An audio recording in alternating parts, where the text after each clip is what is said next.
Welcome to the Survive and Thrive series. I'm Nathan Hurd, the Chief Growth Officer with the Oxford Club, and together we're going to figure out how to find the value through this difficult experience. Where are the lessons?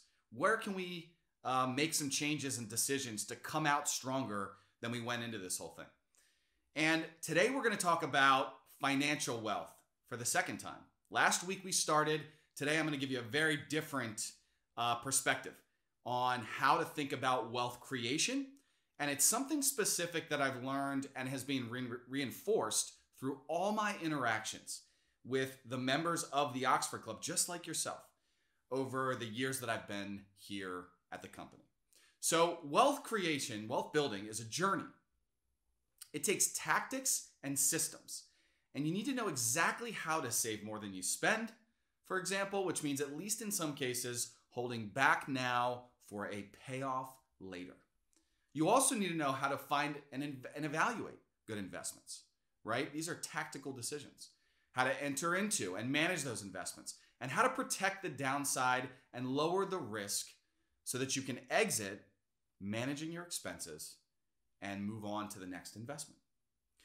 But it also takes a strong psychology, which is really what we started to talk about last week. Creating a level of certainty, no matter how financially free you are today, is one of the best places to create a foundation, best ways to create a foundation to make good, rational decisions moving forward. Now, to overcome scary and difficult circumstances and have clarity around your motives, knowing what you're really after. And I don't just mean, a number, right? 200,000 or 5 million or whatever the number is for you. But today's topic comes from, as I said, the experiences I've had talking with so many, thousands upon thousands of our wonderful members. So something you probably not thought a ton about, but I assure you it's going to give you lasting benefits well after this is over. And it's going to help you appreciate and succeed at the journey, so much more along the way. So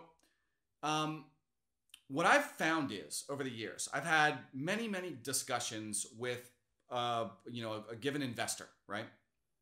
And when asked, particularly early in their, relationship with the Oxford Club, what would you like to get out of this relationship, out of this membership, out of this experience? Oftentimes, the initial reaction is their version of more money, more money. I'd like to make more money. I'd like to build wealth. I'd like to create more. And what's interesting is when asked whether to go a little bit deeper, to describe what exactly that means, oftentimes it sounds something like, look, if you're interested in making more money, that's great. Do you have any sense of what that might look like? How much more? Do you have a particular number in mind? People oftentimes will throw out a certain level, $1 million, $5 million, 20% a year over the course of the next 5 or 10 years. But when asked after that, if you were to achieve those results, let's say 5 to 10 years from now, you hit 20% each year, that compounded over 5 to 10 years, and you had that result, how would your life be different? And oftentimes, what I've found over the years is that the answer is some version of, well, for starters, I would have more money. Now, today, I want to give you a framework to really explore what is driving your pursuit of whether you're just trying to maintain and preserve what you have, or you're trying to achieve a specific level or the next level. What's driving you matters so much, because if you think about it, if you have investor A and investor B, and investor A really wants to find good, exciting companies to be part of. They like to follow the story of the investment, watch the company go through trials and tribulations, and they love the payoff and the feeling of success that comes from, finding a great story, investing in it, and then having a huge payoff. And really the thing that they love most about it is the challenge and the fight that they go through to get that result. And then on the other hand, you have investor B. And investor B is more concerned about providing a fully funded college tuition to their children or grandchildren, and that comes before anything else, and it's the sole reason they got into investing.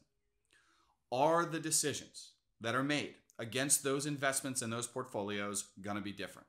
Of course they are, right? And you can think of dozens and hundreds and thousands of examples just like that, and that's essentially where we all are. We all have different reasons for why we want to attain the next level of wealth, but understanding them gives you a strong sense of how to make the next right choice. And I know that many of you have that question.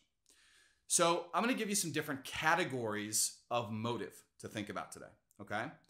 And, look, don't let this framework get in the way. The most important part is going through this exercise and actually discovering for yourself why and what you are after, all right?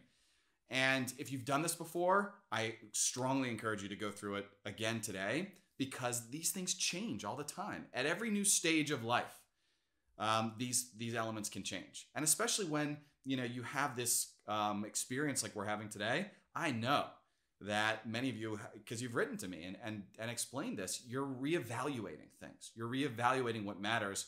And you might be thinking a lot about the financial motivations you had before and how they've shifted.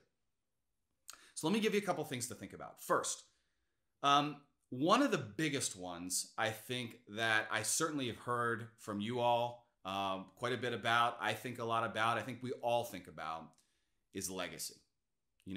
It's really the ultimate gift we can leave in all its forms, financial and otherwise, for the people and for the causes you care most about, right? And I'll tell you a quick story.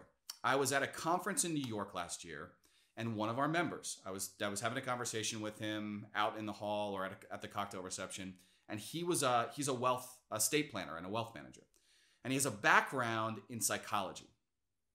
And what he told me was, when he starts to work with a family, and they're planning their estate, and they're going through all the steps of what they need and in what order and what the priorities should be, first and foremost, he gets to the bottom of why. Why does a legacy matter to you? What are you imagining you can provide or will provide for your children, for your grandchildren, or for whoever you're leaving this money to or would like to leave the money to? And oftentimes, what he finds is bringing the families together, multi-generations of the family together, and having them get clear on what their mission statement is as a family. Why are they saving all this money? And what does this money really mean for the generations that it flows to? Is a huge foundational step that makes the estate planning vastly more successful. Because we all know, and we've all seen, maybe you've even had this happen in your family, where inheritance can divide siblings who were connected and loving prior to that moment. And we've all seen how, vast wealth can be passed to a generation and the recipient, ends up on drugs or in all sorts of trouble. And so, thinking deeply about if legacy is part of what matters to you at this stage, what does that really look like? And what do you imagine you're going to provide for your kids, for your grandkids, or whoever you are trying to accumulate this wealth for today? So that's the first one, legacy. The second is material possessions, things and stuff, right? The things, I would define this as the things we buy in order to have something versus do something. And this can get a little blurry, right? Some of us we aspire to, or we purchase a nice car because we like the experience of driving the car. We like the way it makes us feel, and so on and so forth. Some of us have great passions for things like cars or art or what have you. But these are really material possessions. And so whether they provide convenience or security or fun or passion, it's interesting and worth exploring what you aspire to have and what you think that will give you. And there's nothing wrong with having lots of nice things. I think you deserve it. We all do. But being clear on what exactly you're aspiring towards is extremely powerful. Whether it's a vacation home or a boat or, whatever the thing is, connecting with what that will feel like and what that will mean can give you a great sense of purpose. The next one's experiences. Now, I'm sure you've read, as I have, and as there's tons of published studies and literature on experiences giving us a greater sense of return on our investment, right? And that's really two reasons. Experiences, by the way, are something that these are when we invest in something so that we can do something, not have something. And rather than, buying a new French press for your home, it might be worth considering taking a friend out to coffee, right? And sharing that experience. And there's two reasons why experiences matter. Obviously, in the moment, they give us a wonderful thing to be part of. But even if you can't share those experiences, it can be a big part of the value of that experience with people you love, with friends, with colleagues, whatever it may be, being able to tell the story later is another way of sharing the experience. And I know that, we all spend time throughout our lives sharing the stories of the greatest experiences we've had and some of the hardest. So experiences. The next one is causes. Causes, right? Many of us at some point in our lives, whether it's when we were younger or at some stage, had some experience that made us feel strongly about our ability to contribute meaningfully to some need in the world. And these causes, as you know, if you've ever given to a cause that you really care about, can provide deep and lasting senses of fulfillment. And we'll talk more about contribution in coming sessions, but causes can be a really strong motivator that's bigger than you are. And a lot of times that gets you out of bed on the toughest day. And then finally, security, right? Some of you may be wondering when I'm going to get to, I just want to feel safe, right? I want to make sure that my health care is paid for, my bills are covered. I don't want to have to worry anymore, right? Just that sense of I've got enough, it's going to be fine. And you can remove this as one of the worries that clogs your headspace.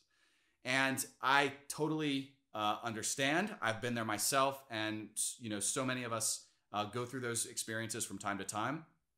What I'll tell you about, and this is really why we had the discussion last week, is because creating a sense of certainty, even when you feel uncertain, is very, very powerful to get beyond that sense of financial security at that base level being your motivation. And here's why. It's a difficult place to think expansively from and to make tough decisions during uncertain times. When the market drops and it's the best time to buy, but your major focus is security, it's going to be tough for you to do what you really should, right? Which is to make some great investments at a great price. And so that's why this is totally valid. All of these, by the way, are valid. It's just you want to think about what is driving you. And the more you can connect with an aspirational goal or something bigger than you, the better you will be. Now, I've got 3 others, and they are very personal. And these are sort of outside of that list of 5. So legacy, material possessions, experiences, causes, and security. And then there's 3 others that let's consider them bonus factors, more motivators. And these are really more personal. Number 1, status. Now, this is nothing to be ashamed of, right? Hierarchy is part of the fabric of humanity. It's always been with us. There's a reason that the owner of Louis Vuitton, Bernard Arnault, was, for a moment last year at least, the richest person in the world, right? He owns a conglomerate of luxury brands. And there's something that owning a really expensive wallet or purse or car or whatever gives to us. And I don't think there's anything wrong with that. But if that motivates you, if you're going to chase status, chase it with clarity, chase it with intention, and give yourself the experience along the way. So if you want to own a Porsche and that motivates you and you can imagine what it would feel like and it gets you excited, give yourself little wins along the way. Buy smaller items as you go from time to time and give yourself that feeling of having that greater level of status and see what it does for you. And think about those and just check in and think about those feelings that you have along the way. Because you want to know what you're after. And if there's nothing wrong with it, like I said, but you just want to be clear. The second personal sort of bonus motivator is challenge, right? Some of us just like a difficult challenge. We like to take on a difficult challenge, like learning how to invest, like finding a great investment and coming out on the other side. And if that motivates you, is just finding a difficult challenge or learning something new or taking on, seeking out and discovering a new investment, and you're willing to take some of the risk that's inherent, then that's perfectly fine. But just think about what is actually driving your decision making. And then the last one is a sense of achievement, right? And for many of us, that sense of achievement, of winning, of personal pride, which I believe is one of the greatest aspects of a truly rich life, by the way. If that's the way you're wired, just be clear on that and be clear for yourself what it takes to actually feel that sense of achievement. Because the achievers out there, if it's any of you that want to hit that next level and that next level and that next level, you've got to give yourself credit for the steps that you're taking along the way, for those little wins. Because as I said last week, you can only build on success, right? And so if you're motivated by achievement, I certainly am, just make sure that you're giving yourself that freedom to enjoy it along the way. What I'm trying to say to you today is the pursuit is what really matters.